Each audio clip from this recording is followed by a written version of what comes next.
By 1896, the scramble for Africa was nearly complete.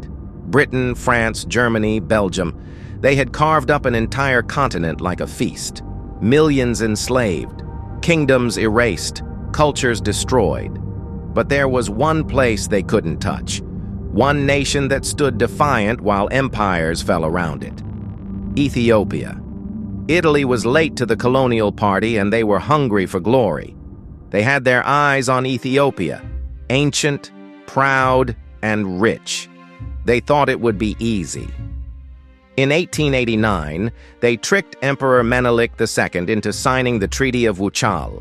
In the Italian version, Ethiopia became their protectorate. In the Amharic version, Ethiopia remained independent. When Menelik discovered the deception, he didn't just protest, he prepared for war. Menelik did something unprecedented.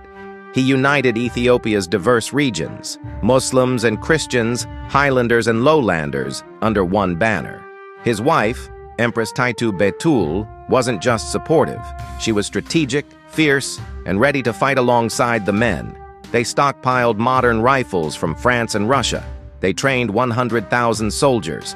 They studied Italian tactics. Meanwhile, Italy sent General Oreste Baratieri with 17,000 troops, confident, cocky, and about to make a fatal mistake.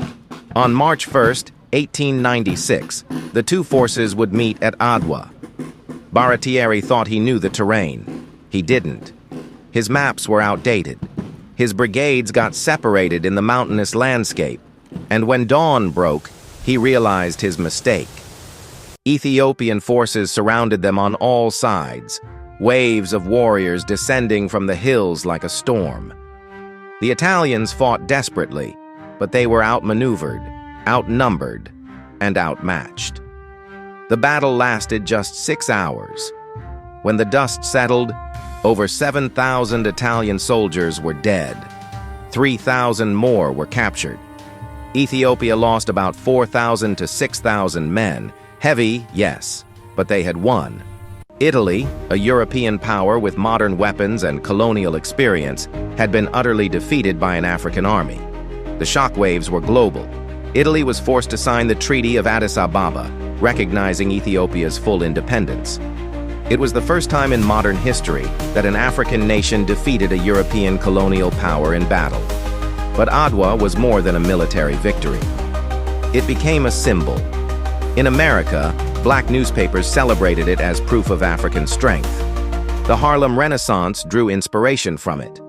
Pan-African leaders like Marcus Garvey and W.E.B. Du Bois pointed to Ethiopia as evidence that black people could resist and win. Decades later, when African nations fought for independence, they remembered Adwa. Ethiopia remained one of only 2 African nations never colonized. Not because they were lucky, because they fought, because they refused, because they united when it mattered most. The Battle of Adwa proved something the world tried to deny, that African people could defend themselves, could strategize, could triumph against impossible odds. It wasn't just Ethiopia's victory. It was a victory for every colonized person who dared to believe that resistance was possible. And that's why, over a century later, we still remember the day Ethiopia did the impossible. The Battle of Adwa, March 1st, 1896. Ethiopia never colonized.